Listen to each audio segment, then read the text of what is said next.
Hello, everyone. My name is Elisha Ferguson, and I'm the Manager of Practice Management at the American Academy of Pediatrics. I would like to welcome everyone to the 2021 SOPM Fireside webinar. It's not a matter of if, but when.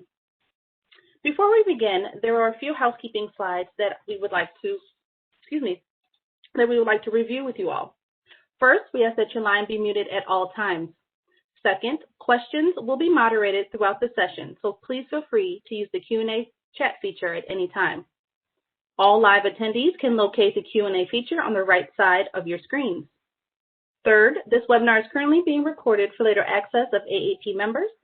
And lastly, if at any time during the session you are unable to hear the presenters, please be sure to check your speaker settings first. If your audio issue does continue, you may need to log out and log back in, but not to worry, we have plenty of space available for this evening's webinar. It is now time to meet our experts for this evening. I will now turn things over to our SOPM member and CEO of Allied Physicians Group and Adjuvant.Health, Dr. Carrie Firestein. Thank you, Alicia. I'm so excited to be here tonight. SOPM has given so much to me personally and professionally, and I've shared that with Allied. And the opportunity to share some of our expertise and give back is just really very personally exciting for me. Alicia, you've been wonderful to work with. The whole process has been, really wonderful, and I encourage anybody else, if you have expertise and SOPM wants you to share it with them, that it's been really a wonderful process. So Allied, I'm CEO of Allied Physicians Group. For those of you who don't know us, we're a pediatric practice without walls in the lower New York area. We have about 150 providers and 30 offices. We've built up a management team that helps us with all different kinds of things, one of which that's key to us, obviously, is technology.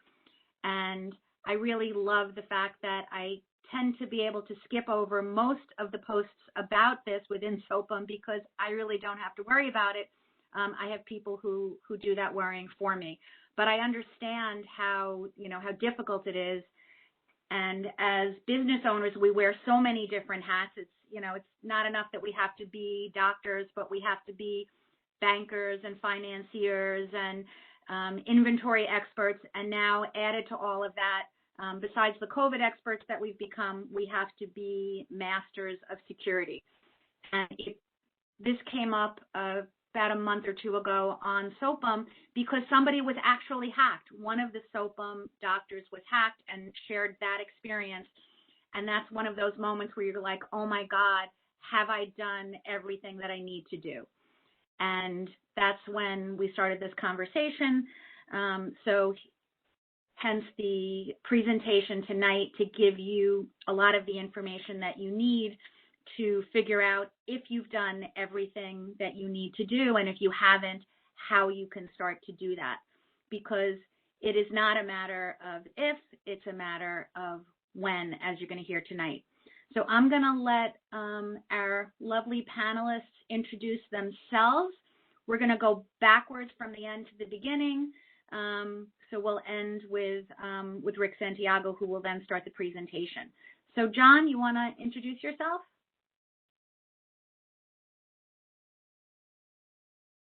I'm an attorney in New York. I work primarily, my practice concentrates in the cybersecurity arena. Before I became an attorney, I was a computer programmer for about 20 years on Wall Street, so it comes in very handy with dealing with all the technical aspects in cybersecurity. I believe there's only 2 states that I haven't dealt with, and that's Alaska and Arkansas. Otherwise, unfortunately, in today's world, there's many different breaches, obligations, investigation, and reporting across all the different states in the country that you have to deal with, along with HIPAA. And again, thank you. It's a pleasure to be here. Look forward to speaking with you. Dr. Fell. Hi, everyone. My name is Brad Fell. I'm a practicing pediatrician in Long Island for the past 27 years. I'm also the Chief Compliance Officer for Allied Physicians Group and also the Chief Privacy Officer. for the company as well. So looking forward to the rest of the talk. Thank you. And before I hand it over to Rick, if anybody has any questions, just throw them into the Q&A. At the end, I'm going to moderate a bunch of questions, some that you had sent in already, but we'll get to everything in the chat as we go. So, Rick, it's all yours. Hi, good evening, everyone. My name is Rick Santiago. I am currently the Chief Information Officer and Security Officer for Allied Physicians Group and Adjuvant Health. I've been in healthcare IT for 20 plus years. I stopped counting at 20. And for the last 17 years, I've also worn the hat of security officer. I've worked in various healthcare settings from acute care, long-term care, and ambulatory. So thank you for joining us tonight. We're looking forward to sharing some information with you. It's a topic that can be very scary, and it can be very intriguing at times. So I think we'll go ahead and we'll start.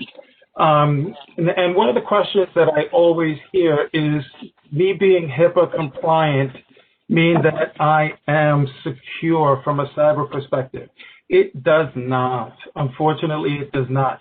Compliance is not enough.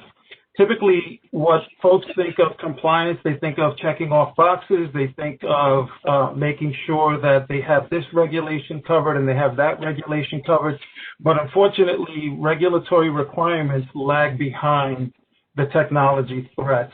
A good security program consists of more than just your traditional compliance controls. It consists of technical controls, specific processes that evolve and actually keep in step with the current threats. So what is the holistic approach to healthcare security? What are some of the things that your practice should have in place? There are a few things that come to mind. First and foremost, you should have an incident response plan. An incident response plan is critical, and we'll talk a little bit more about the incident response plan later this hour, but it is one of the critical components to the actual, to having a good security program. You need knowledgeable IT resources. Whether they're internal or external folks, they really need to be in tune with the current landscape of security threats that are out there. And risk assessment. I think good, solid risk assessment is critical. We'll also touch on that a little bit later this hour, but a high-level overview of what a risk assessment actually entails. A HIPAA risk assessment entails three components. The administrative component is a review of all of the policies and procedures that an organization or practice has in place. Those policies and procedures should be updated annually. Or when there's a change to the system. Those policies and procedures are critical that they're adhered to.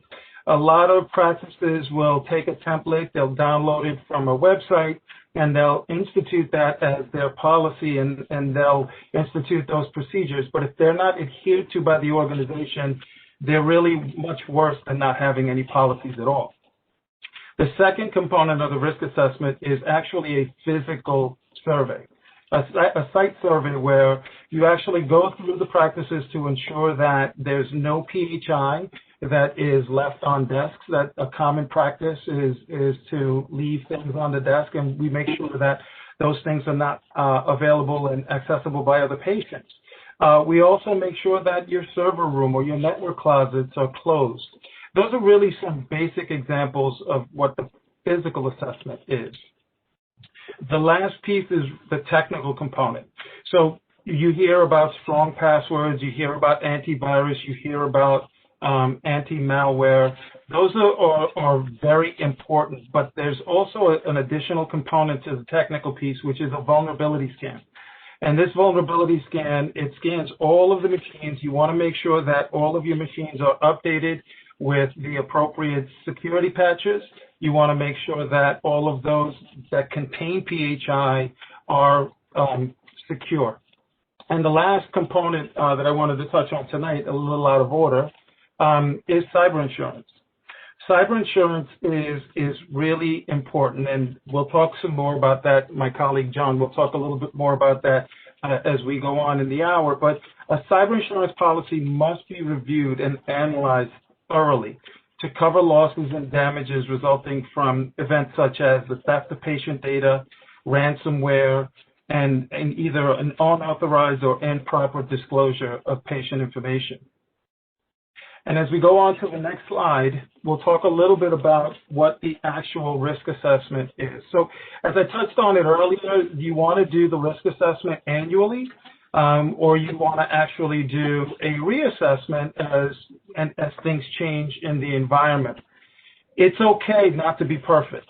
It's okay to identify issues. It's okay to identify vulnerabilities. That's the goal. The goal is to understand what's going on in the environment. It's not okay, though, not to address those. If you identify it, you have to ensure that you put in a corrective action to resolve that.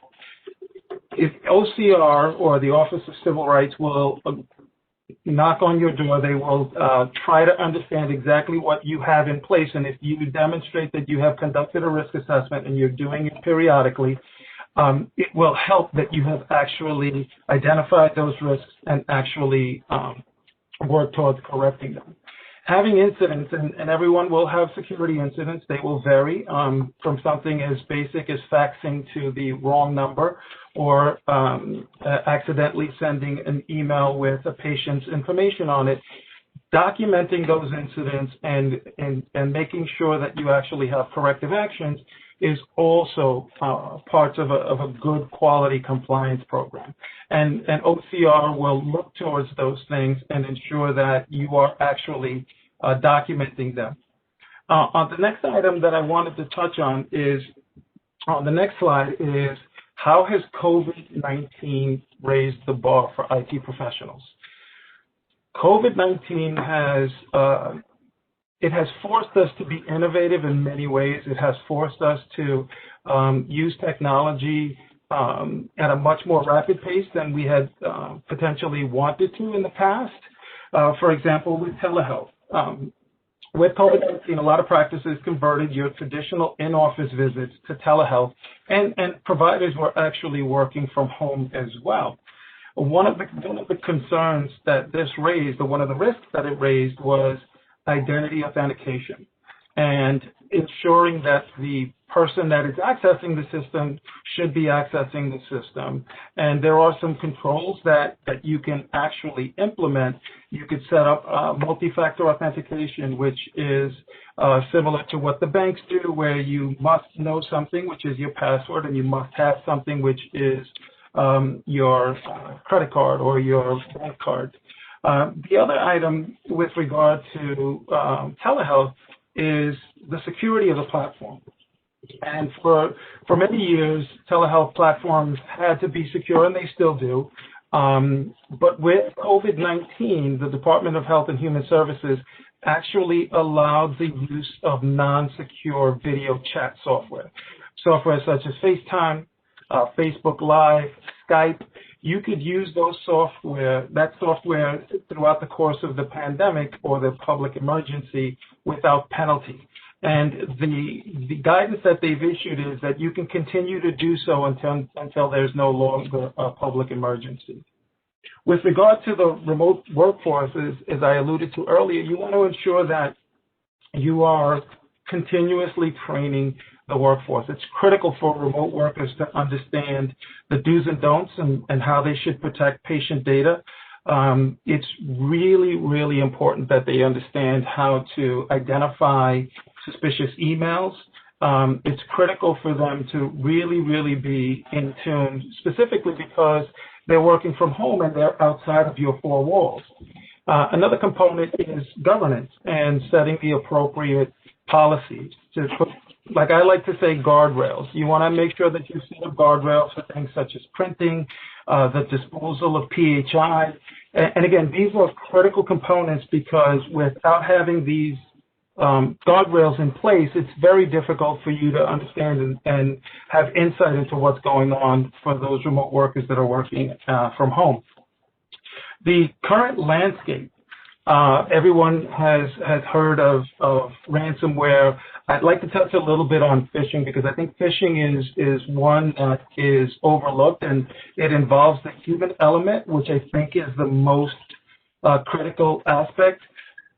So phishing is defined as an attempt to gain sensitive information via email, via text message. They're doing phishing now via spam calls on your cell phone. And what the bad actor is trying to do is they're actually trying to get you to divulge sensitive information, whether that information is you giving them your login credentials so that they can pretend to be you, log into systems and pretend to be you, or whether that is actually you giving them credit card information. It is really prevalent in healthcare these days because phishing attacks rely on the end user to make a mistake. There are various tools that you can implement, and we'll talk a little bit about that as well later this hour. But it is really, really important that your entire workforce, and talk a little bit about the remote workforce and awareness training, but it's critical that your entire workforce understand the threat that phishing actually entails. Ransomware. I think Dr. Firestein alluded to it earlier. Some of our colleagues here on SOPM have been victims of ransomware. And ransomware is really where the malicious actor gains access to your system. Typically during, using a phishing attack, they will gain access to your system and they will encrypt data and they will actually hold it ransom for a financial gain. And it can be a small financial gain. I've seen ransom attacks where they've asked for $250,000 from various hospitals. The scary part is that even if you pay them, they're not guaranteed to actually release your data and unencrypt it. That unfortunately has happened in the past. And we recently had, as recently as late in 2020, in October, there were several hospital systems in New York, in California, in Oregon that were all hit with ransomware attacks. And they were down. And if you can imagine an ED department just being down and the impact that had to the patient care in those facilities. So it's really important that we all understand these are threats that are out there, and these bad actors are really, really trying hard. They're really coming after us in healthcare, and it's not just the major health systems. They really are coming after the smaller practices as well. If they can get in the door, they're going to really, really wreak some havoc. We have Dr. Fell, who has some real-world examples for us. Dr. Fell? Thanks, Rick. So first thing I want to do is just go over a couple examples of things that we have had to deal with over the last few years. The first was an incident where we had a home office corporate employee who actually clicked the link of a phishing email. Unbeknownst to her, that gave access to her emails to a third party.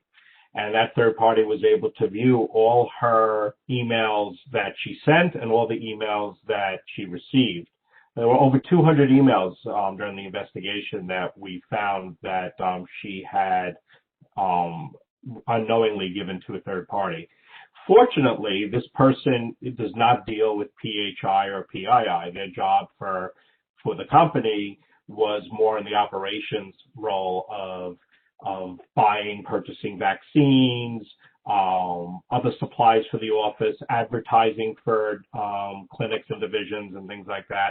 So fortunately, and we did have to breathe a sigh of relief. There was really no unauthorized disclosure, and we definitely did not have a data breach of any PHI or PII information in this particular example. Next was an example of when we wound up having a partner physician who uses their laptop at home and for work. And a Sunday night in the evening, they were doing some stuff for their homework, not being on our EMR or anything, but their computer was acting funny. So they wound up using a company that they Googled online and allowed access remotely to the computer for them to fix the problem. This happened late at night. The next morning, she came into the office, was about to log on to the EMR. I guess she was talking to the office manager about it. And as they were logging on, they decided maybe they should run it by IT first.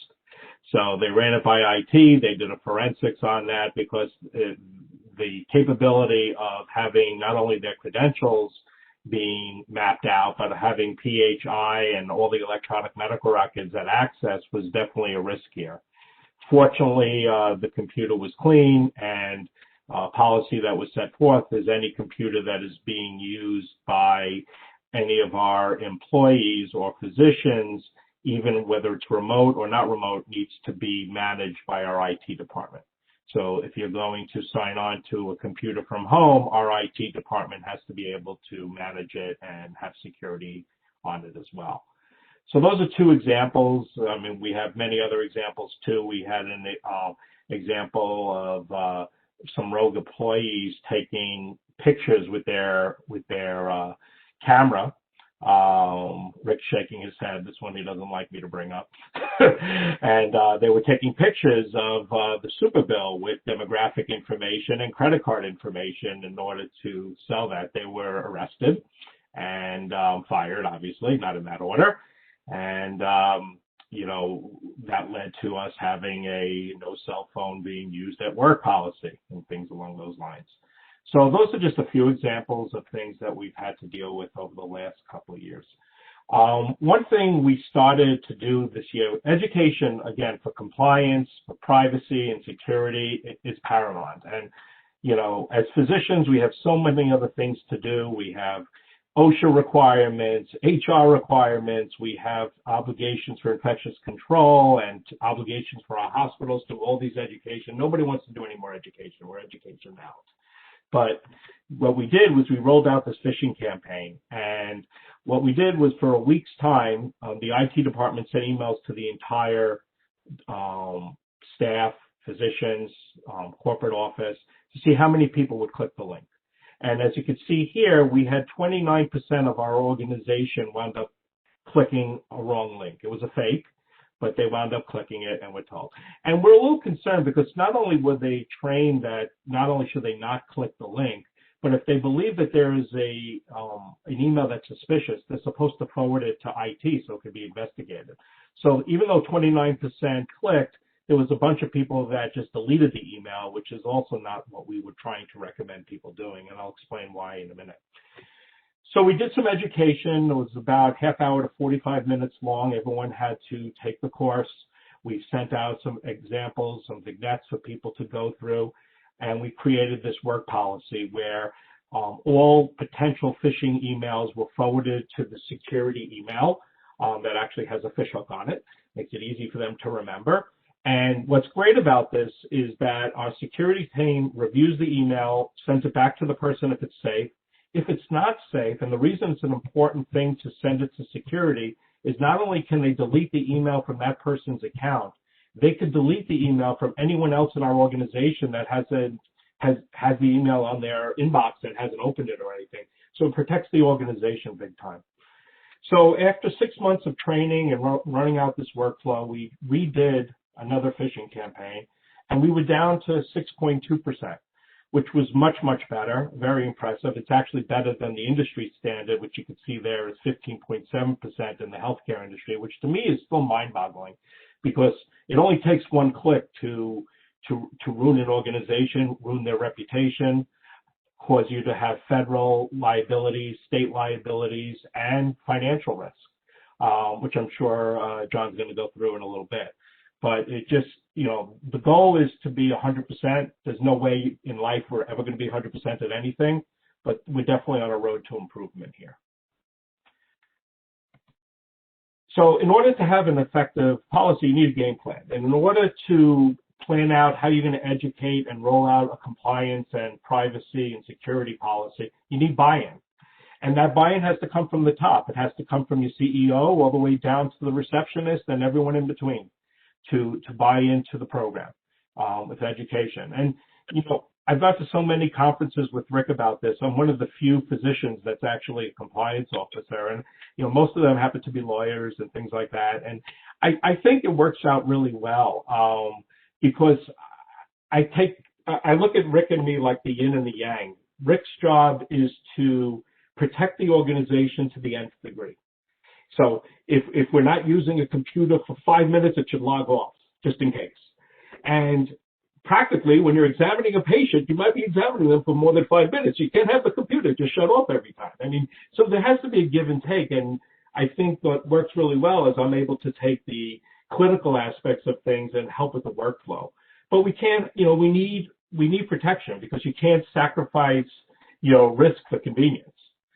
So this is very important, and this is stuff that we've tried to institute in our organization. We've been pretty successful. Whenever we've had physicians that have complained about, more education, or, I can't believe I have to do this, I tell them, well, I'm doing it all the time too. Terry, our CEO, brought in, she's doing it too. We're all doing it. And, it kind of convinced them that, it's important. And I think over the last couple of years when we sent real stories, like Rick mentioned what happened in the fall, in many of these hospital organizations, people realize that it isn't a matter of if, it really is a matter of when. So some other things, some other education stuff that we do recommend, Rick alluded to a little bit of it earlier. We recommend a clean desk policy. So if you get up from your workstation, all paper should be locked up in a way if it has any PHI information. One thing we did in risk assessments, we noticed people in their lab area have a lab book to log in results. Some people have names listed on those. That's a problem if you don't lock that up when you leave. So some offices are using initials and medical record numbers as opposed to that. And this way, in case they leave it out, now they're protected. So clean office, clean desktop policy, how long the computer should go before it logs off, the screen if it's not being touched. Doing a two-factor authentication is something that's very important.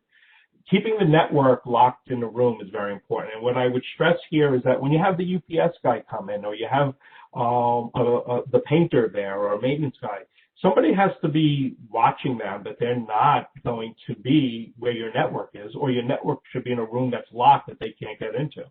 Because it just takes somebody going in there to ruin your entire system, and that can cause tremendous problems. You should do sign-in logs so you know who's been there, and a lot of oversight. And, there's a lot more that goes into it, a compliance/privacy, program, but this is the basics, and this is a good start. Now I'll leave it up to John to go into what happens when and if you get hacked. Hi, everyone. So I'm going to touch on three main topics. Number one, if you've been attacked and how to proceed. Number two, some of your possible reporting obligations, which are definitely the most costly, time-consuming, and also have the most liability. And then we'll wrap it up with cyber insurance. Next slide, please.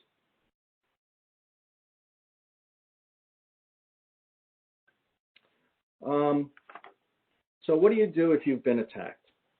Who do you contact? First, as Rick mentioned, you have to have competent IT folks, hopefully at your practice, either internal or external. You should contact them first. Obviously, if you have an incident response plan, as Rick mentioned as well, then it should follow who to contact, and they should know to preserve the information. But you should contact IT first. Second, you should definitely contact your insurance carrier if you have cyber insurance. If you do, they will most likely have people available to you, such as a forensics team and an attorney, or if your policy gives you the option, then you can contact your own forensics team and an attorney as well, and then that should be covered. What I would definitely do is also reach out to the academy. The academy has resources that they can provide referrals, as well, and I believe Alicia is going to send out some of that information after this presentation as well. all right? But don't panic. You have to go about it in a methodical way. And, as I just said, reach out to the academy too if you need assistance. But really, it starts with IT first, and then you have to get underway. There are some that believe that you don't need an attorney in order to conduct the investigation and figure out what happened as well. I would advise against that, not just because I am an attorney, but I would advise against it because if you have an attorney involved, your forensic investigation and everything that you find out is protected under attorney-client privilege. If you don't, then that technical team and what they uncover, including if you have vulnerabilities that were not addressed or you haven't done certain assessments, that is available publicly to all the state investigators as well and can be disclosed. Okay, so the attorney is important just for that purpose alone. How do you stop it? It really depends on what kind of attack you've been under. How do you stop ransomware? As Rick said, you might have to pay if you don't have a backup system, if you haven't planned ahead. If you do, you might have to restore your system, especially hopefully it's daily that you have all your system backed up. But it also depends on whether data was taken as well. So ransomware is all your data encrypted versus are you undergoing an active exfiltration where they are constantly taking data from your systems. So you have to determine, how do I stop it first? What kind of attack are you under? An active or inactive as well. But you also have to determine what kind of data was taken. On the next slide we're going to get to, I'm going to go through how that determines your different reporting obligations. But it's important when you start doing the forensic analysis that you have to determine what kind of data was taken. And sometimes you can't determine it to 100%, but you can determine it to a reasonable basis. And I'll get into more detail on that. Recover the data. Again, you have to figure out what was taken and then whether you have backups or whatnot, and also which systems were affected. As Rick said, if it's a phishing attack, and Dr. Fell gave the example of an employee who didn't have any access to PHI, then recover data might be very simple versus, a broader-based attack. How do I investigate to determine the impact and damage? Again, you're going to need your IT folks, and you are going to need some kind of forensic investigation team as well. And that could come either from your insurance carrier or other referrals. As good as your IT folks might be, you are definitely going to want another set of eyes to work on it with them as well and to run some of the more sophisticated tools to determine exactly what happened, because you're going to want a record of what happened in your investigation as well. So when you have to make a report, whether it's to the Office of Civil Rights or it's one of the State Attorney General offices, you're going to want to be able to have that backup, because they are going to ask, how did you determine what was taken, how it was taken, and whether it's over or not, and what are your plans for remediation. Does cyber insurance help with the attack? It doesn't help with the attack. It helps with the cost of the attack. Okay, so it's an important thing to know. I would definitely recommend cyber insurance. We're going to get into that in more detail. But cyber insurance doesn't mitigate your risk. Okay, it's not a risk mitigation tool. It's a cost mitigation tool.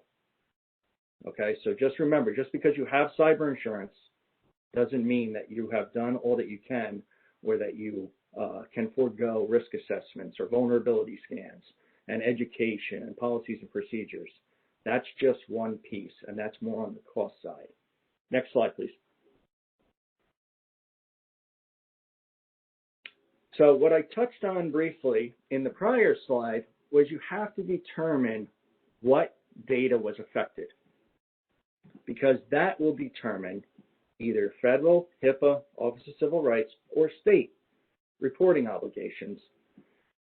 And they are different, and yet they are merging closer and closer now, not only in terms of data, but in terms of what has to be reported and by when. An important development as well is ransomware many times does not exfiltrate the data. It accesses the data in order to encrypt it. New York just passed an amendment to their breach notification rule 13 months ago. Access is now considered a breach. And at the federal level with HIPAA, access is also considered a breach, because they had to touch the data in order to encrypt it. So it might not be an unauthorized disclosure, but it's still unauthorized access. Okay, but it's important to know, and that distinction is going to be reporting for your reporting obligations, and also to inform the patients if they know that data was accessed and encrypted versus actually taken by somebody. It's a very big difference. Okay, but you have to determine the data first. HIPAA concerns, as we all know, PHI, the protected health information. States really deal with the PII, okay, the personally identifiable information. And what's the difference? I'm going to give you some examples in a moment too.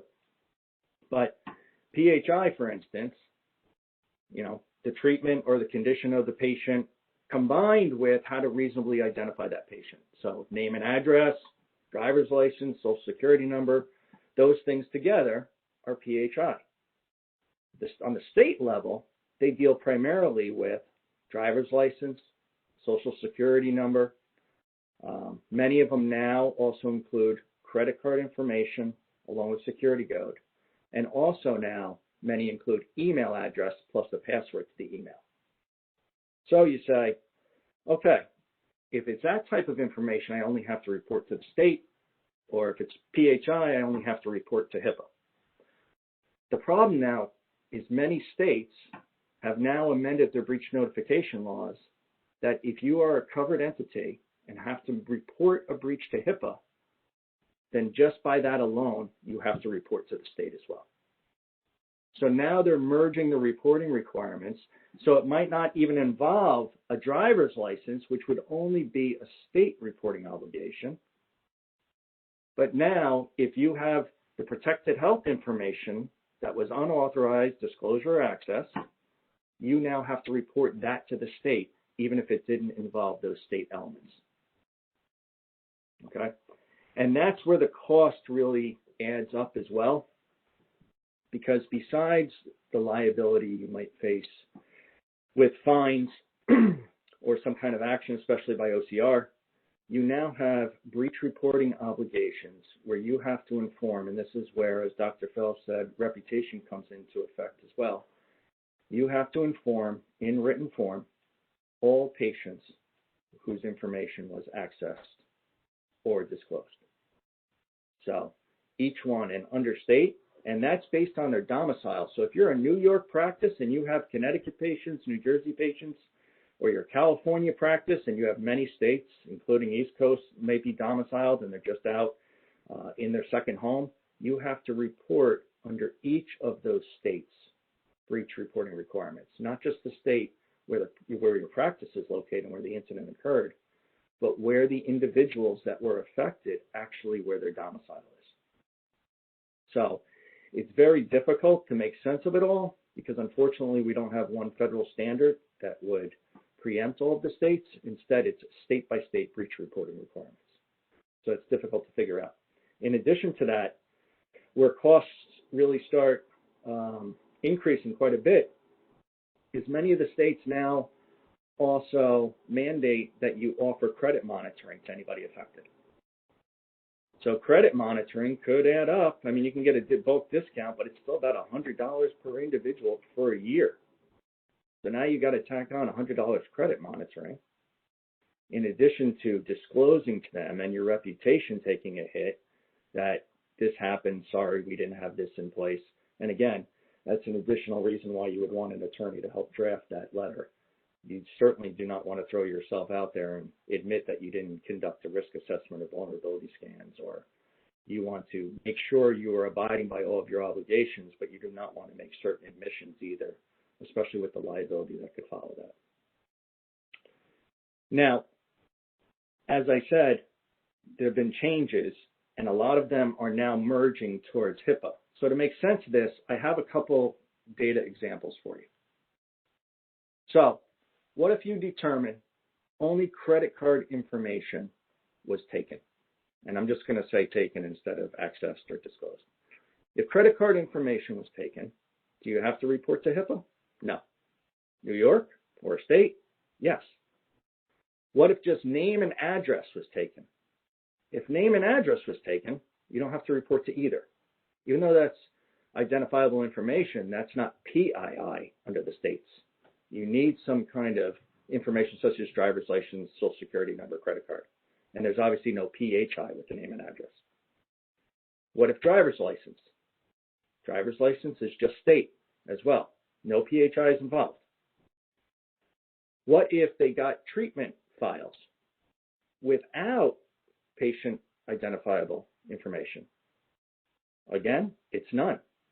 Treatment alone, condition alone, without them being able to identify the individual, does not mandate any reporting requirements. Now, again, that's something to think about so that you can de-identify some of your information. So even if somebody got access to records, they couldn't actually identify the patients from the same file. But now, what if they got treatment files along with credit card information? Now you have to report to the Office of Civil Rights, HIPAA, along with the state. So now you have both. But now if you have, what about treatment and name and address? Well, that's not personally identifiable information. That's just PHI. So you think I only have to report federally. The problem with that, though, is New York, along with the other states, have now said, wait, if you're a covered entity and you're making a HIPAA report, you have to report to us anyway, even if it doesn't involve PII. So you have to figure all of this out. You have to go step by step because your reporting obligations are very important. And that's where the fines come in too. Okay, not only federally, OCR, but each state, you have to report to the state attorney general's office, and you have to report to the Consumer Fraud Division as well. All of those individuals and those departments will follow up with you. Some of the most aggressive states I've dealt with are California, Texas, Florida, New York, New Jersey, where they will ask you 3 or 4 times the progress, the reporting, proof that you actually reported, proof that you're conducting remediation, proof that you haven't had any further attacks. So you have to really stay on top of it and make sure that you're dealing with it. Next slide, please.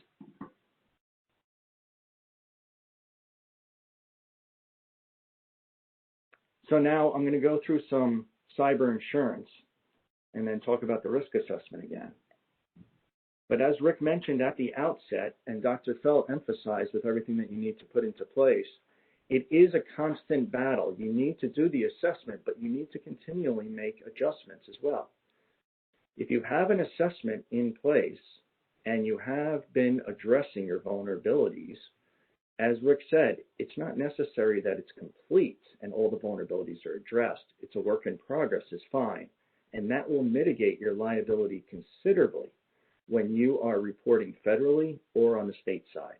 Again, if you've been doing everything that you've been taking all the steps necessary and you have the policies and procedures and you have the technical safeguards, then they're going to look at it as just another business that was breached by a bad actor instead of what that business could have done to prevent it. So, cyber insurance, as I said at the top, it mitigates your cost, but it doesn't mitigate your risk. You have to determine what type of coverage you need, and you have to determine how much coverage. So it's a tricky thing that you have to do, but guess what? What do you have to do in order to determine that?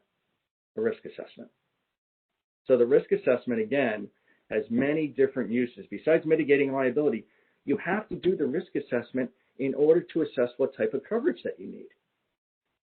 Without knowing your vulnerabilities, you actually don't even know what you need to be protected from.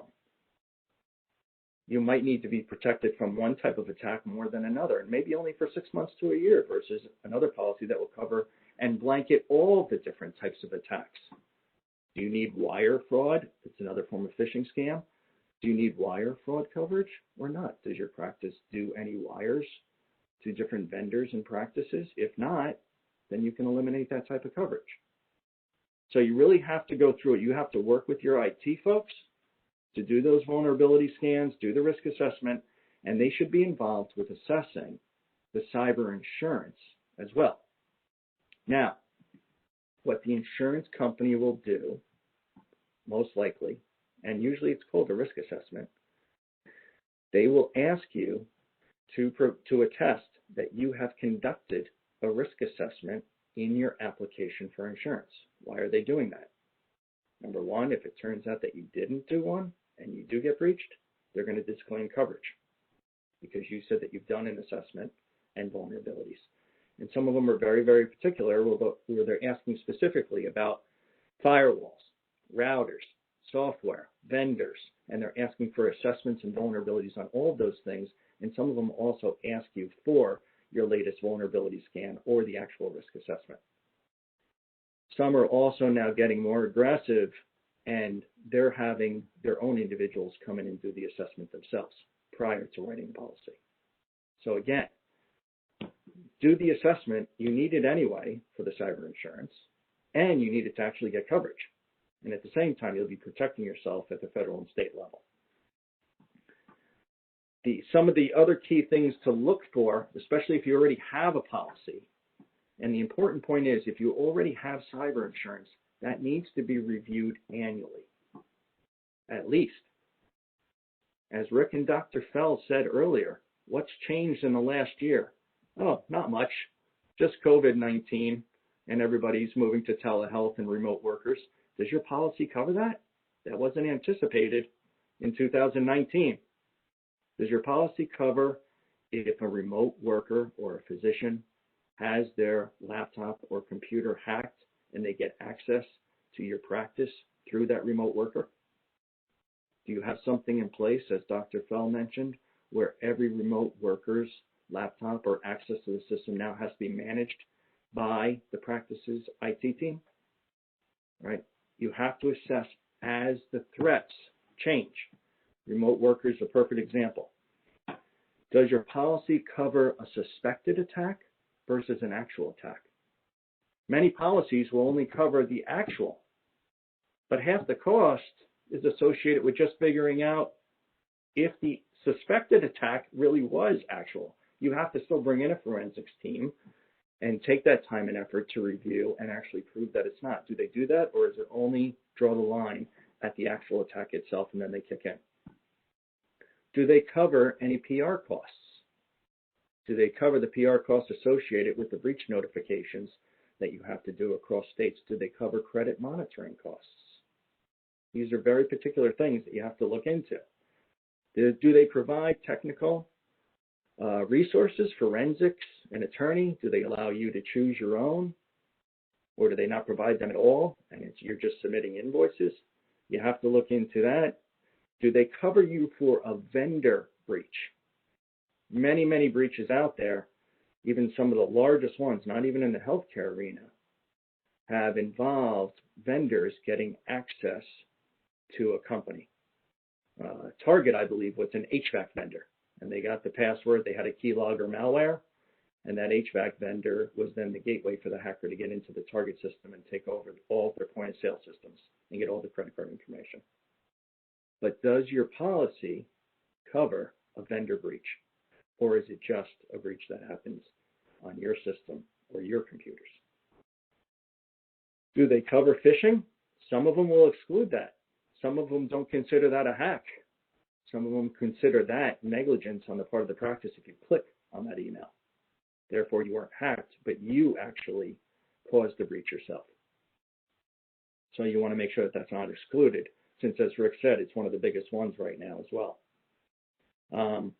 In addition to that, there was a case about a year and a half ago too, where the insurance company wanted to disclaim coverage because it covered breaches and it covered any result and monetary loss associated with it, and it was a wire fraud breach, and the insurance company actually fought for 2.5 years that they shouldn't have to cover it because it wasn't a direct breach of the system. It was an individual who had to respond to a phishing email and then provide the bank with the wire fraud information. So 2.5 years they fought over a $250,000 policy in order to disclaim coverage. Okay, so you have to be very careful. You have to go through everything in that policy, and it has to be adjusted. You have to reevaluate that, and I would reevaluate that at the same time that you're doing your annual risk assessment as well and assessing your vulnerabilities and updating that. Last thing I wanted to mention is it's a form of phishing, but sometimes it's actually done by your patient.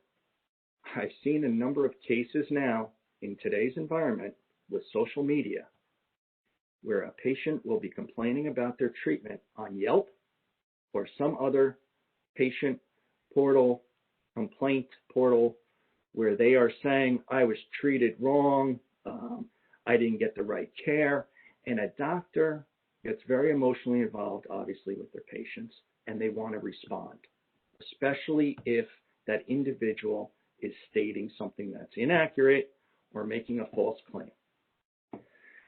More often than not, that person is baiting you, and sometimes it's not even the patient, but they've actually hacked the patient's information in order to get you to respond. That person is baiting the doctor in order to respond and says, that's not true. I only treated you 3 times, and I fixed X, Y, and Z, or I prescribed this, and you said everything was fine. That's an unauthorized disclosure. You've just fallen for it. And then what happens is they file a complaint with OCR, and then they ask you to pay them in order to withdraw the complaint. But that's a big thing that's been happening in the social media arena right now, too. And I hope it's been a pleasure for all of you. I know for all of us as the panelists, it's been great speaking with you, and I truly hope that this helps all of you, especially in dealing with today's environment and all the risks associated. Thank you so much. So I have a few questions that came in either before or during the presentation.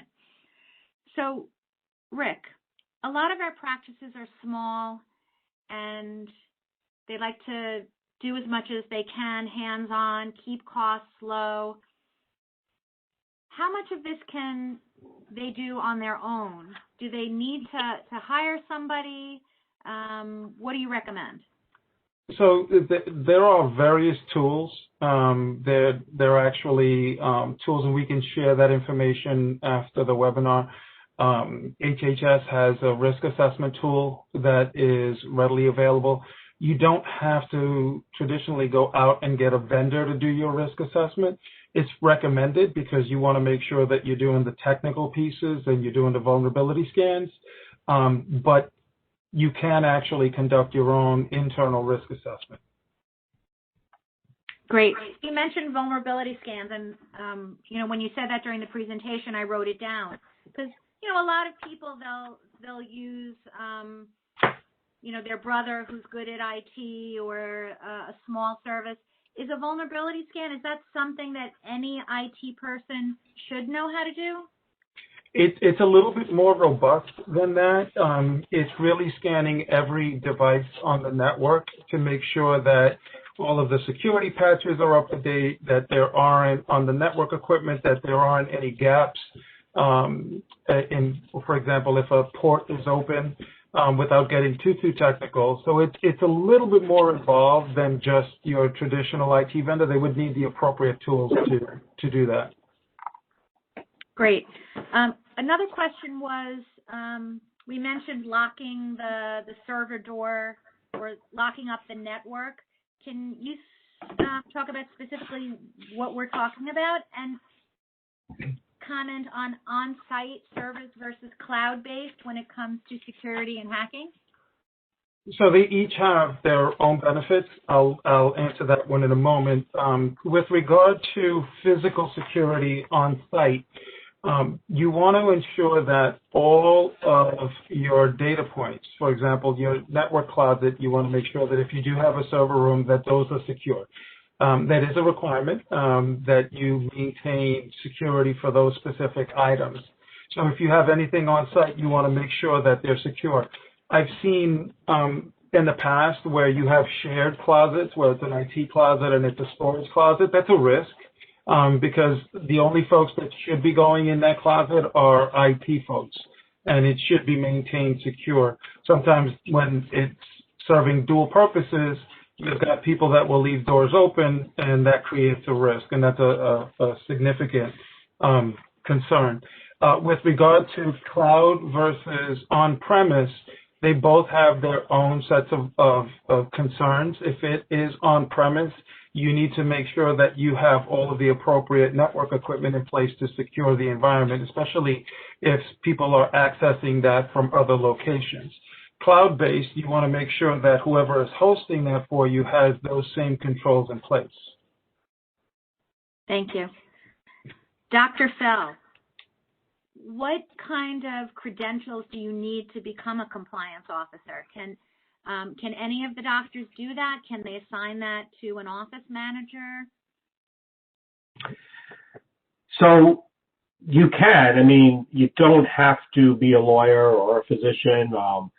I took many courses and I went to many conferences about it, and I've gotten better over the years as I learned more and more. I think the most important aspect of that is to make sure you have a compliance program in place, because, as having an effective compliance program in place protects you from the federal government and even the state government. If they see that you have an active program and you follow it and you do assessments and risk assessments and you make changes and you have incidents and you do investigations and then you do corrective actions, that's what they want to see. So even if you did something, let's say you did something wrong, but you have a good policy in place with documentation of issues and things that you've investigated and treated, they'll be less harsh on you. And your fine will be significantly less. Everything will be significantly easier for you if you have a compliance program in place. And to have a compliance program in place, you need to have about 7 elements that you need to do. One is having a compliance officer. So if you have a compliance officer, you need a code of conduct, you need rules and regs, you need to do education, you need to do reporting, and a whole bunch of different things. But if you show that and you do this on a yearly basis, it will protect you. Do you need to have it done? Well, I mean, besides the protection, some states require it, depending on how much Medicaid you have. So like in New York, if your company bills out over $500,000 a year for Medicaid, you're required to have a compliance program. Some states it's a percentage, and I'm sure John will know about more of this than I do, but there are states that will do it by percentage of what you bill out of Medicaid versus a total number. New York, it happened to be a total number.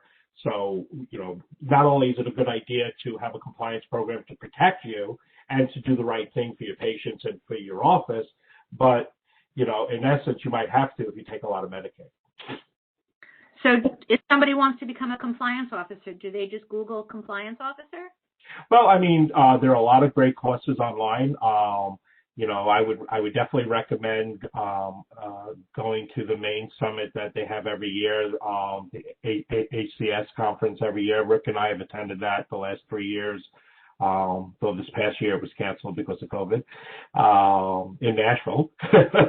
But it is definitely a good way to learn a lot of the information. And I'll tell you, by going to that, I wish a lot of my physicians would go to that because it'll scare them. And, you come out of that sometimes saying, oh my God, we got to do this and that, but we're doing so much. But, it's almost like, when you're a physician and you take a test and you struggle on one question and 99 of them you got passed easily, you're like, you go and hop on that one question. I leave these meetings like, oh my God, we didn't do this yet. But it takes time. Everything's a process. And that's why, as John said, you don't have to have every bolt, tightened and everything done at the one time. You need, it's a process. Right. It's kind of like NCQA, right? Or PCMH. They want you to find things that you're not doing so then you can improve. Correct. Exactly. So, John, somebody asked about clinically integrated networks. What's your risk if the clinically integrated network that you're giving information to is breached? Well, number one, it matters what information is being given to that clinically integrated network. So is it just treatment and management, or are you actually providing patient name and identifiable information? because if you're providing the patient ID along with, it can be associated with the treatment, then if that CIN is breached, the breach follows the owner of the data. So if the practice provided that to the CIN will certainly have their own breach reporting obligations, but that practice will also be exposed because the data follows them. Okay. And that's why it's important with the cyber insurance. Again, you have to assess whether you're covered for a vendor breach. In addition to that, part of your risk assessment is you actually have to assess your vendors and whether they have security procedures in place too, and share that data. And one of the questions I would ask that CIN, I'm assuming that they have a contract, but is patient information needed? If they're just providing treatment and management information and they're mining that data, then there shouldn't be any reason to provide patient information. Patient name, I should say. Yeah, I was going to say there are many vendors that after Rick investigates them, Allied won't work with them. Exactly. That they're not secure enough for us. Right. You have to assess that. You can't ignore it. That's another big risk. Yeah. So, Rick, somebody asks, what's the first thing that she should do after viewing this webinar? After, having a drink of wine, calming down a little bit, what's the first thing to do tomorrow? That's a loaded question. I think there's so many things to do. I think the first thing you want to do is you really want to get yourself informed. And that is going to come in multiple ways. It's going to come from understanding what your exposure is at your individual practice, understanding where PHI lives, I think is important. But it's also getting education on how to properly manage PHI and get yourself familiarized with all of the regulations. I think it really is, the first step is education, both understanding what you have in your ecosystem and going out and seeking that knowledge. How do you find a vendor that you can trust to help you with this? A vendor that can help with a risk assessment, for example, or something along those lines? A risk assessment, phishing training. I mean, it's amazing to think that, your $13 an hour employee that sits at the front desk could bring down the entire world upon you. How do you... And yes, it could. You can trust to do this kind of thing. I think it goes back to what I mentioned earlier about having knowledgeable IT. I think that's really important. If it is someone that is outsourced, if it's an external person or an external group that you're working with, just ensuring that they are providing you the proper precautions. And you can ask them what they're doing to protect your data. And they should be able to provide you with all of the information you need to actually, they should be able to answer those questions in detail. Great. Rick, I would also like to just piggyback that, sorry, Carrie, but I think that one take-home to do this week would be to go to the HHS website, and if you search for the risk assessment tool, you could print it out and actually see from there what things you're already doing, because some of them you may be doing even though you weren't intending to do. And there's a lot that you'll then see what you haven't done. It's a pretty detailed and self-explanatory tool. And the HHS site has great Q&As as well that explains the risk assessment, the technical, physical, administrative safeguards. So it's a pretty informative site. And I would also suggest too, I think the Academy, Alicia too, is a great resource, especially with members that are already doing these things and can maybe share their experiences or their referrals as well for vendors that have worked out and been compliant. Great. And one of the other things that Rick is doing for SOPM is he's working to help set up the SharePoint site so that hopefully it'll be easy to get to go back and look for these things. So maybe we can get some of the key documents together, and Alicia, you can either send it out when you send out the link or post it somewhere. Can we do that? Yes, most definitely. We'll have that together hopefully by the end of the week, if not early next week, for the documents. Excellent. So we're coming up on an hour, but there's one question that wasn't answered.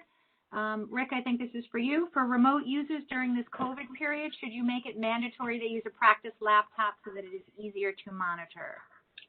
Yes. I think that's just yes. Just yes. There are many, many reasons for it, but it makes things so much easier when you can actually have all of the practice IT security tools already installed on that laptop. Yes. Right, and you have stuff on our laptops that you can erase it remotely, correct, if I ever lose mine? We do. We do. Alicia, was there anything I didn't get to? I think we had one more question that came in. Can you guys hear me okay? Yep. No, I think that's it. This person asked about how do you find a reputable company to provide cybersecurity insurance. I think we kind of touched on that. And what is the amount of coverage recommended for a small practice and the typical cost for the insurance? Don, do you know that? Any takers? You know, I hate to punt, but it really depends on your system needs to be assessed, how many patients, if data is being shared with vendors, and then that's going to determine how much coverage that you need and the type as well. But it really starts with that assessment. It's impossible to just say, based on a general number. That makes complete sense. There's no magic answer for this question. So I kind of figured, but all right. Well, thank you all so much. On the screen now is the contact information for all of our presenters. Should anyone have any questions or would like to reach out to any of them directly. And I would really like to thank you all, from Dr. Firestein and Dr. Fell to Rick and John. Thank you on behalf of the SOPM Executive Committee for taking the time to present for this evening. This has been a great presentation. Hopefully more to come in future, working together with SOPM and the Academy. And I just want to reiterate to those that are still present on the call that, as a reminder, this webinar is being recorded and will be accessible at a later date. I will send out the link along with the slides and some of the resources that were mentioned in tonight's presentation, excuse me. And this now adjourns our webinar for today. So thank you guys so much again. It's a pleasure to see you all, and stay healthy, stay well, and stay safe. Thank you, Alicia. Bye, thank you. Have a good night. Night, Good everyone. night. Night, everyone. Thanks.